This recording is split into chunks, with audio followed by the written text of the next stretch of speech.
Today I'll be talking about how to build a RAG model as part of the assignment.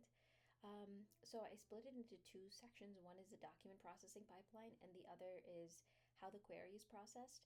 So for the document processing pipeline, essentially, if we had documents that we uploaded, like for example, if it's a chatbot regarding um,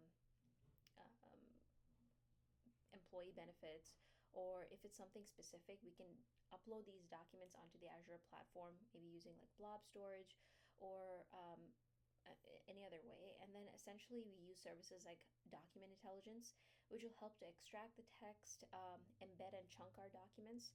And eventually, all these embeddings are stored in a vector database, and the Azure Cognitive Search helps in that process. So that's just kind of a brief overview of the document processing pipeline. On the query processing pipeline end, the first would be a query being inputted by a user on the chatbot front end interface. And on the back end, it's rerouted to an orchestrator. So the orchestrator kind of determines whether it goes straight to the API management or whether it needs to go somewhere else.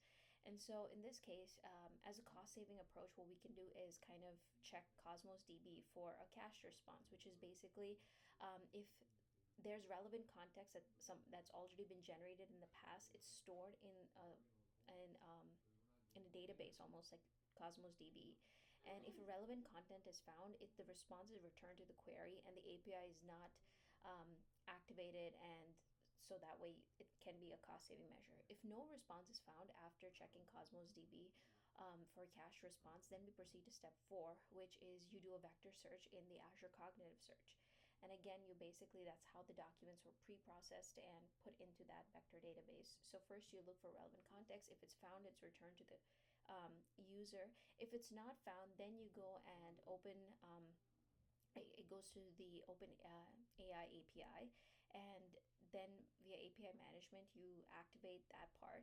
And the query response basically is then generated using those resources, and then the output is given back to the user.